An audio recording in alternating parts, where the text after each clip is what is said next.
Parti. 9h30, 11h sur Europe 1, le Club de Noël. Alors, Voilà, sachez que vous pouvez retrouver. faut se mettre d'accord, hein, c'est le club de l'hiver, c'est le club de l'été, c'est le club de Noël. J'ai encore dit l'hiver. Ouais. Mais en même temps, ça fonctionne. C'est le club. Sachez que vous pouvez retrouver le sommaire de cette émission aux éditions La Pléiade en 5 volumes. Promo sur le volume 5 en ce moment. Foncez surtout.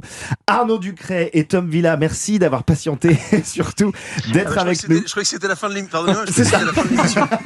C'était le générique. C'était sympa. Finalement, ça ressemblait un petit peu au générique de début du téléfilm dont on va parler aujourd'hui, un Panique au 31 de Gaël Le Forestier, un téléfilm qui s'inscrit dans la grande tradition des comédies de fin d'année. Vous savez, il y a les films de Noël et puis juste après, il y a les films du réveillon du 31. Alors, l'histoire de Panique au 31, ne bougez pas, je vais vous la résumer tout de suite. Arnaud, interprété par Arnaud Ducret ici présent, est le patron d'une boîte de nuit, le Passo. Sauf que les finances vont mal et que le lieu est menacé de fermeture par la banquière, incarnée par la toujours savoureuse Isabelle Nanty. Et en dernier recours, elle accorde à Arnaud une ultime soirée pour tenter d'éponger les dettes et de sauver l'établissement. Et cette soirée, ce sera le réveillon du 31 décembre. Alors Arnaud, avec toute votre équipe, dont votre bras droit, Tom, incarné par Tom Villa ici présent également, vous allez tout faire pour organiser une fiesta d'anthologie, mais on se doute bien que la préparation, tout comme l'événement, s'annonce mouvementée. Le téléfilm est en 2 parties. La première sera diffusée à 21h10 ce soir, la seconde à 22h30 dans un an. Non, je plaisante, ce sera ce soir également, bien entendu. C'est un immense défouloir festif où on voit passer des dizaines d'acteurs, d'actrices, d'humoristes, de guests. Il y a même un animateur d'Europe 1 qui passe une tête, on en reparlera dans le courant de cette émission. Arnaud Ducret, Tom Villa, avant toute chose, racontez-nous un petit peu comment est né ce projet un petit peu fou. On travaille avec Jean-Philippe Lemonnier, producteur de La Boîte à Secrets, du Grand Restaurant, voilà. Il a produit plein d'émissions et il m'a appelé un jour en me disant Arnaud, ça te brancherait pas de faire un truc, voilà, une soirée événement avec une fiction chorale, comme on dit, où il y a plein d'autres acteurs que j'invite dans le milieu de la boîte de nuit. Un milieu que je connais très bien. C'est parfait. Voilà. Vous avez l'expérience de terrain. Exactement. Non, mais moi D'accord. j'aime la musique, j'aime sortir, j'aime m'amuser avec mes amis. Donc les discothèques sont encore des endroits où tu peux t'amuser. Donc voilà, on a écrit avec Tom autour de ça et de cet événement que vous verrez ce soir à la télé, quoi. Je rebondis sur la phrase que vous venez de dire, les boîtes de nuit sont encore un endroit où on peut s'amuser. C'est vrai que c'est un peu encore un sanctuaire aujourd'hui où on se coupe un petit peu de tout l'extérieur et on peut oublier.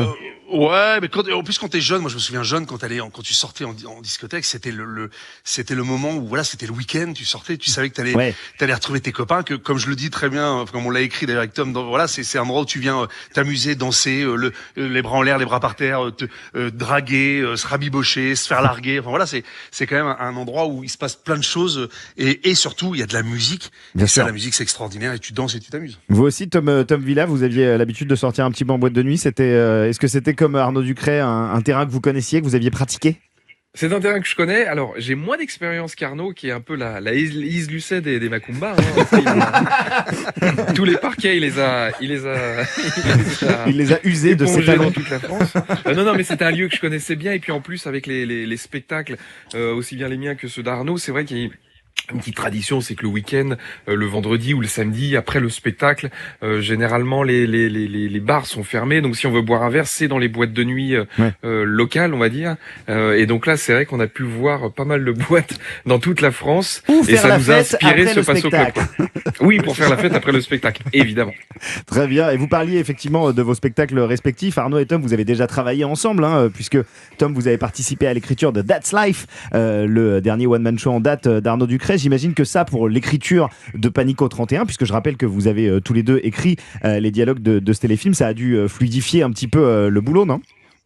Ah bah clairement, enfin moi Vas-y, Tom. je vais laisser Arnaud répondre, mais oui, enfin c'est vrai que ça va faire maintenant, on va fêter nos 5 ans avec Arnaud de travail ensemble. Nos noces de bois, nos noces de bois. C'est les Nos noces noces de Vos noces de pommes. parquet, vos noces de dance floor, quoi. Nos noces de dance floor. Non, mais c'est vrai que c'est très agréable de travailler avec quelqu'un qui est heureux de travailler, qui a envie de rigoler, de s'amuser et on cherche juste toujours les mêmes idées. Et surtout, c'est très agréable aussi de travailler avec quelqu'un qui se challenge tout le temps et qui accepte aussi et moi le premier, hein, mais à qui on dit bon, bah là c'est pas assez drôle, viens on cherche mieux, voilà. Ouais, non, c'est agréable de son binôme, quoi. C'est-à-dire que c'est dur dans ce métier d'avancer parfois seul. J'ai un grand respect pour ceux qui y arrivent. Et moi, j'ai besoin d'échanger. J'ai besoin d'avoir quelqu'un en face de moi. J'ai toujours aimé être entouré. Et c'est vrai que j'ai rencontré à la radio. D'ailleurs, Tom, je le connaissais, mais je l'ai rencontré à la radio. Et on s'est rencontrés, voilà. Et tout d'un coup, ça a matché. Comme je dis, quand tu trouves ton gars sûr, faut pas le lâcher. Alors, il y en a des nombreux, des gars sûrs et des nanas sûrs dans ce Panico 31. On va continuer d'en parler dans quelques instants avec Arnaud Ducret et Tom Villa. Vous restez avec nous sur Europe 1. On va également passer un petit coup de fil de courtoisie à un auditeur ou une auditrice d'Europe 1 qui va nous raconter ce qu'il ou elle prévoit pour le jour de l'an. Vous restez avec nous, on revient dans quelques instants. Effectivement, nous sommes ensemble jusqu'à 11h sur Europe 1 avec à mes côtés Jean-Philippe Longo, Olivier Benkemoun, Gavin Clément-Ruiz ainsi que Mathilde qui nous a rejoint également. Bonjour Mathilde. Bonjour Joe, bonjour le club de Noël. Comment ça va ? On est ravis de vous avoir en studio Mathilde ce matin. Mais moi de même, ça fait toujours plaisir d'être bien entouré de ces messieurs. Et ben voilà, on va aller à la rencontre, à votre rencontre, à vous, auditrices et auditeurs d'Europe 1 avec Mathilde dans quelques instants. Mais avant ça, nous avons nos invités Arnaud Ducret et Tom Villa pour le téléfilm Panico 31 ce soir, 21h10 sur TF1, qui raconte comment Arnaud, patron de boîte de nuit, va tenter de sauver son établissement de la fermeture en organisant une énorme nouba pour le réveillon du Nouvel An. On y retrouve une multitude d'invités, parce que c'est vrai que cette histoire en boîte de nuit, ça vous a permis de vous faire plaisir sur les personnages secondaires et le casting qui les interprète. Et je peux vous dire qu'ils sont nombreux. En voyant le générique de début défiler, j'avais l'impression que c'était comme le sommaire de cette émission, ça allait jamais s'arrêter. François Berléand, Isabelle Nanty, Michel Bernier, Maxime Gasteuil, Mathieu Madénian, Pierre Arditi, Colline Maziro, François-Xavier de Maison, Lola Dubini, j'en passe.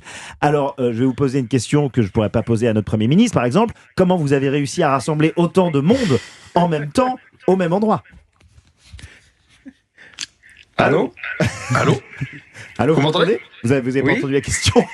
Si, non, mais j'ai l'impression que j'avais été déconnecté sur le parking. Je le connais. Non, on n'a pas eu de souci pour rassembler tout le monde, ça c'est sûr.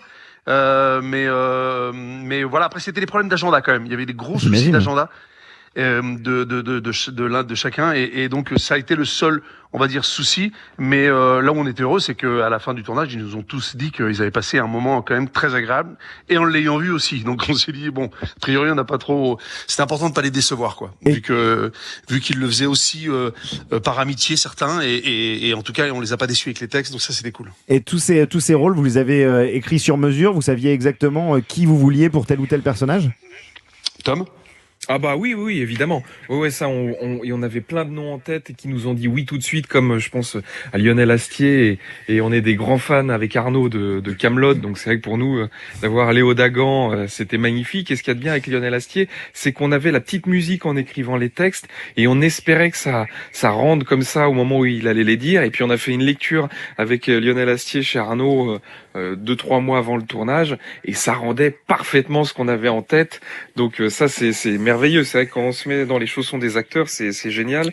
Et je crois que c'est ce qu'ils ont aimé aussi, c'est qu'on adapte. Il y a eu 2-3 idées. Michel Bernier, il a eu 2-3 idées à nous soumettre. Ouais. On les a ajoutées et ça lui a plu aussi, je crois. Maxime Gasteuil en Deliveroo qu'on avait écrit on l'avait écrit en pensant à Maxime. Quel concept incroyable. Voilà, ça c'est mon expérience de boîte de nuit où je disais oh putain on va jamais rentrer. Et donc là on a créé l'application Deliveroo, tu trouves un mec plus relou que toi qui va te permettre de rentrer dans la boîte. Et Maxime Gasteuil, il a sublimé le personnage qu'on avait écrit pour lui, mais par exemple tout d'un coup il arrive et là tu fais oh putain.